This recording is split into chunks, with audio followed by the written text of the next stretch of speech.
शहजाद साहब, मुल्क या मैं में से एक चॉइस करना पड़ेगा, मगर ये फॉर श्योर है कि यहाँ पर सब ये कहते हैं कि मुल्क उनकी तरजीह है, अपनी मैं उन्होंने पीछे रखी। आज कहा गया कि 9 मई फौज का मुकदमा नहीं, कौम का मुकदमा है। आईन कानून के मुताबिक सजाएं देना होंगी, ये ज़रूरी है, और एक्शन ना हुआ तो दरो दीवार हिल जाएंगे मुल्क के और माशरे के। ये पैगाम किसके लिए है? बिल्कुल, देखें, अफसार की जितने भी सवाल और जवाब अभी उन्होंने उठाए हैं, तो इनका जवाब भी देना तो लाजमी है ना। तो सिर्फ 2014 से क्यों शुरू करें? क्या वजह है 2014 से शुरू करें? हाँ, अफसार से मैं एक सवाल पूछना, उनका जो गुस्सा, जो उनका दर्द है, जो उनका पूरा जो उन्होंने अपनी लॉजिक दिया, आर्ग्यूमेंट था, उसमें एक चीज़ में फ़र्क करना पड़ेगा। वो दहशत गर्दों के बारे में बात कर रहे हैं या फ़ौज के बारे में बात कर रहे हैं? यानी दहशत गर्दों को जिस तरीके से उनके नज़दीक छुट्टी दी गई और वो आज एक मौलिक किस्म का दुश्मन बन के बैठे हैं, क्या ये उनका मक्ता नज़र है अफसार का, या फौज की जो सुथराई और सफाई है और उनका जो रोल है जिसको वो चाहते हैं कि उसको भी सामने लाया जाए और इन किरदारों को सामने किया जाए? तो ये दोनों के अंदर एक फर्क करना लाजमी है। फर्क ना भी करें, आप दोनों को कर लें, आप दोनों को कर लें, और गालिबन आप दोनों को ही करना चाहेंगे। मैं आपका जवाब आसान कर देता हूँ। अच्छा, लेकिन हमें फिर उसके बाद यहाँ नहीं ना रुकना चाहिए। सवाल भी खुद आपने मुझसे किया, जवाब भी मेरी बिहाफ पे। ठीक, मैं जवाब दे दिया आपकी जगह पे ना, मैं जवाब, क्योंकि बारी मेरी है ना। अब आप तो बोल चुके हैं ना। वेरी गुड, यही होता है हमारे साथ, सिविलियन के साथ होता है, यही है वैसे। तो यार, सिविलियन मिलिट्री की बात नहीं है, लॉजिक की बात है, दलील की बात है। आप तो दलील के आदमी हो ना यार। आप सिविलियन और फिर फौज में किधर चले गए भाई? हाँ, अच्छा, तो 1949 में क्या हुआ, 1954 में क्या हुआ, 1956 में क्या हुआ, जबकि एक पहला जमहूरिया हमारे मुल्क के अंदर कमाल का आदमी, मैं बड़ी इज्जत करता हूं उसकी, जुल्फिकार अली भुट्टो की, सबसे पहले कैबिनेट का हिस्सा बना और फिर उस कैबिनेट का हिस्सा का सफर कहां से कहां तक गया। 1983 में क्या हुआ, एक और जमहूरी शख्सियत जिसके ऊपर की आजकल बहुत सेंसिटिविटी है, बेशक होनी भी चाहिए, 3 दफा का वजीर आजम है, जरूर उसका भी जरा सफर का आगाज देख लें। 1990 में क्या हुआ, IGI का जो काम था, फिर 2014 भी आता है, फिर 2024 भी आता है। इन सब चीजों का एक पूरा अहाता करना पड़ेगा, हम सिलेक्टिवली काम नहीं कर सकते। देखिए, ये मैं चूंकि ISPR की जो प्रेस ब्रीफिंग थी, मैं आज नहीं देख सका बवजूद, लेकिन जो कुछ आपने बताया, जो कुछ थोड़ा बहुत मैंने पढ़ा, आगे पीछे जो रिपोर्ट्स हैं उसके मुताबिक मुझे इस चीज ने स्टंप किया, जहां पर कि ISPR ने 2014 का भी जिक्र किया। जरूर बिल्कुल ठीक किया होगा, बिल्कुल ठीक किया होगा, लेकिन एक बहुत अजीब सी बात मुझे लगी कि एक DG ISPR ने उसका जिक्र भी किया कि हाँ, इसको भी चेक करो। गालिबन अब करना पड़ेगा और अब करना चाहिए, उसको भी जरूरी है कि उसको किया जाना चाहिए। और वो सवाल जो बार बार उठता है, वो उसको एड्रेस करने की जरूरत है। दूसरी बात, मेरा ख्याल है कि ये जवाब इस सूरत में दिया गया होगा कि अदालती कमीशन की या तो बाज़गश्त होगी या किसी ने सवाल पूछा होगा, वरना अदालती कमीशन का तो मसला ही नहीं है। ये मामला तो सुप्रीम कोर्ट के आ गया, सुप्रीम कोर्ट फैसला करे कि ये सिविलियन कोर्ट्स ने करना है कि मिलिट्री कोर्ट्स ने करना है। मिलिट्री कोर्ट्स ने करना है तो मुलजिम उनके पास हैं, वो जो मुकदमा चलाएंगे, मुजरिम जो होंगे उनको जुर्म की सजा मिलेगी, और जो नहीं है उनको रिहा कर दिया जाएगा। ये मामला उधर ही खत्म हो जाएगा, 2014 का, और मामला उससे पहले, बहुत पहले का, उधर ही खत्म होकर रह जाएगा। अजीब सी बात लगती है कि हम अदालती कमीशन की गुफ्तगू, अनलेस किसी ने सवाल किया हो, वरना अगर सिविलियन हुकूमतों में जाता है तो फिर हाँ, उस सूरत में एक शिकायत फौज को ये हो सकती है कि मुलजिम हमारे थे या मुजरिम हमारे थे और इनका जो ट्रायल है किसी और ने किया। वो अलग, वो एक अदालती बहस है, उस पर मेरे ख्याल में हमें ये नहीं मुनासिब नहीं लगता कि इस वक्त हम बात करें, और वो जेरे इस वक्त वो चल रहा है मुकदमा। एक चीज कहूंगा, 76 साल के अंदर, 76 साल के सफर में इतनी चिंगारियां हैं, और कहा जाता है कि जहां राख का ढेर बन जाए ना, भले आप उसके गिर्द एक कोई रात मना रहे थे और बैठे थे, या आपका वैसे ही एक काफिला रुका था जहां पर के राख, आग लग गई, राख का ढेर बन गया, तो कहा जाता है, और बड़े बुजुर्ग कहते हैं, अगर आप राख के ढेर के पास बैठे हो तो कभी उसको छेड़े मत। पहली बात, उसमें से तपिश अभी भी आ रही होती है, गो कि आग बुझ चुकी होती है, लेकिन राख ने अपने अंदर तपिश को दबाया होता है, जितना उसको छेड़ोगे तपिश बाहर निकलेगी, पहली बात। दूसरी बात कि राख के अंदर चिंगारियां भी बहुत होती हैं। तो अगर तो काफिला जा चुका है और चला गया आगे, जा चुका, वरना अगर आप राख की चिंगारियों को बाहर निकालोगे तो आग अमूमन भड़क उठती है। और जो हम में से गांव के रहने वाले लोग हैं, जिन्होंने राखों के पास बैठ के रातें गुजारी हैं, उनको इस चीज का बड़ा एहसास होता है कि हाँ, वाकई में राख के अंदर भी चिंगारियां होती हैं, जो बाद में फिर आग बन के जला के खाकस्तर कर देती हैं उस चीज को जो इर्द गिर्द होती है। तो क्या हम वो काफिला उसी जगह पे रखना चाहते हैं जहां पे हम खड़े हैं, या हम आगे आना चाहते हैं? तो मैं 2014 से भी उतना ही सरप्राइज हूं जितना उन आवाजों से हूं जो कि जिस तरीके से मैंने कहा कि 1949 से चलना चाहिए, अभी से क्यों चलें? तो ये हम काफिला हमारा आगे आ चुका। आज का दौर और आज की रिक्वायरमेंट ये है, नहीं थोड़ा सा मुझे बात कर लेने दी, थोड़ा सा कि ये जो आज का जो हमारा मसला है वो ये है कि काफिला आगे निकल चुका है, शुक्र है खुदा का। हम खींचते हैं, वापस लेके आते हैं उधर ही, कि इधर पहले नहीं, इधर पहले राख को छेड़ो, राख को छेड़ो, इसमें से चिंगारियों को निकालो, आग लगाओ, कस्तर करो, तबाह बर्बाद करो।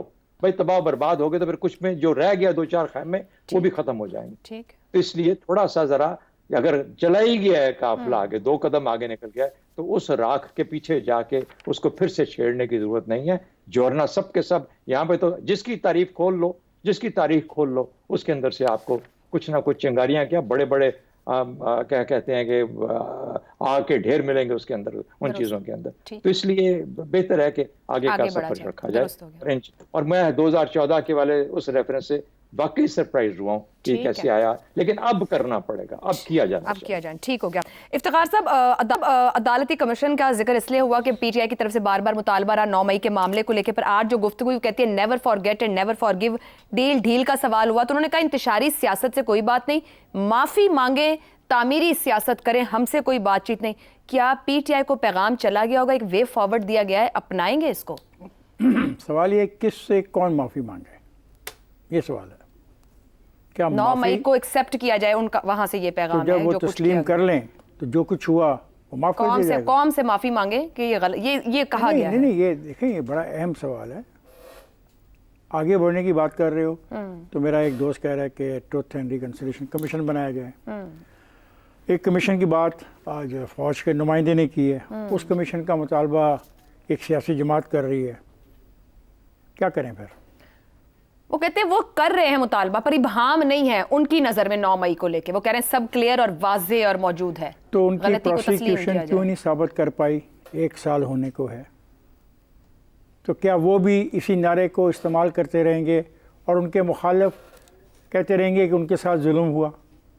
एक तरफ ये है कि वो कहते हैं हमारे साथ जुल्म किया जा रहा है, वो कहते हैं कि इन्होंने ज्यादती की, और वो मिसाल देते हैं कि जनाब जिन ममालिक में ये होता है वहाँ पे कैपिटल हिल में जो होता है तो क्या फैसला होता है, लंदन में फसादात होते हैं तो कैसे हैंडल किए जाते हैं, पेरिस के में रेलवे में जो होता है तो उसमें सिस्टम कैसे एक्शन में आता है।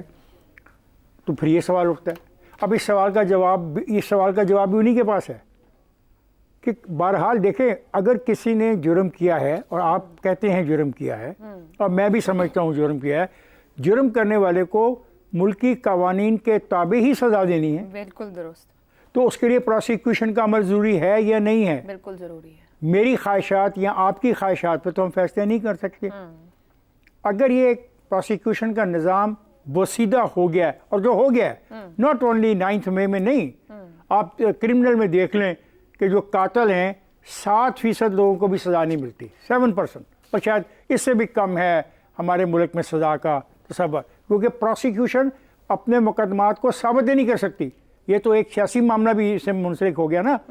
जो आम कत्ल के मामलात हैं, यहाँ पे लोग कत्ल होते हैं, उनके लिए कब्रें बनाई जाती हैं, उनमें उनको दफनाया जाता है, लेकिन ये नहीं पता लगता है कि इस कब्र में दफन किया जो शख्स जो एक हकीकत था, इसका कातिल कौन है।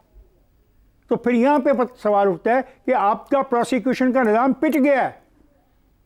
तो फिर आप पे भी सवाल उठाया ना? ये सबसे सवाल है मेरा, ये उनसे भी सवाल है जो ये सवाल उठा रहे हैं किसी और तरीके से। मेरा ये सवाल है कि गवर्नेंस का निज़ाम जब पिटा, आपका ये जो कानूनी निज़ाम है ये क्या है?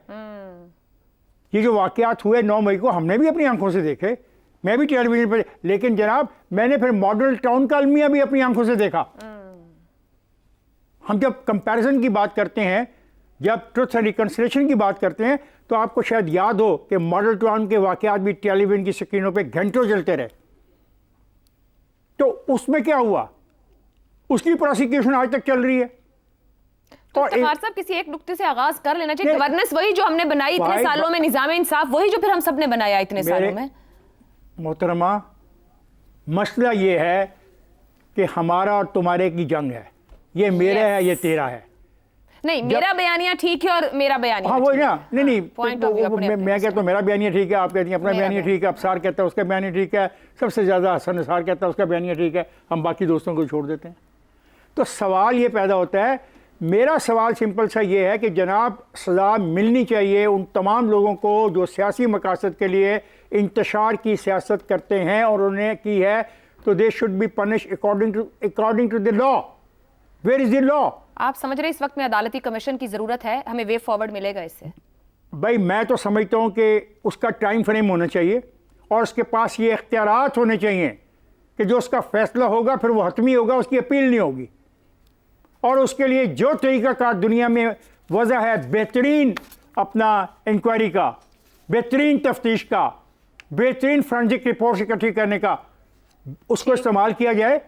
क्योंकि ये हो नहीं सकता कि 9 मई भी हो जाए बस हम उसको भी भूल बेहतरीन जाए। क्या आपने और सवाल खड़े कर दिए? नहीं सवाल नहीं खड़े किए। मैं मॉडल टाउन को भी नहीं भूलना चाह रहा भाई, दुरुस्त है। मैं 9 मई को भी नहीं भूलना चाह रहा। तो मैं कह रहा हूं कि मेरे बच्चों के लिए क्या मुस्तकबिल है इस मुल्क में, उनको मैं क्या मुल्क दे के जा रहा हूं कि किस चीज़ पे उनको यकीन आएगा। इन पे यकीन आएगा जो आज प्रेस कॉन्फ्रेंस सुनी, या उन पे यकीन आएगा जो रोज़ प्रेस कॉन्फ्रेंस करते रहते हैं उडियाला से आके? तो हमें अब ये फैसला करना होगा कि पाकिस्तान का मुस्तकबिल कहाँ है, किन मामलात में हम अपने आप को उलझा के आगे जा सकते हैं। फिर जो नेशनल रिकन्सिलेशन की बात है, ये मेरे दोस्तों से मैं कहता हूँ ये तजवीज़ कर दें उसके फंडामेंटल्स क्या होंगे, ताकि कोई फंडामेंटल्स की बात हो, डिबेट तो हो ना मुल्क में। बिल्कुल दुरुस्त है, डिबेट तो शुरू करेंगे, रिकन्सिलेशन किन निकात पे होगी और किसकी जिम्मेदारी होगी और वो कमीशन किस नौयत का होगा। दुरुस्त है जी, खुले जहन से आगे रास्ते तो निकालने पड़ेंगे।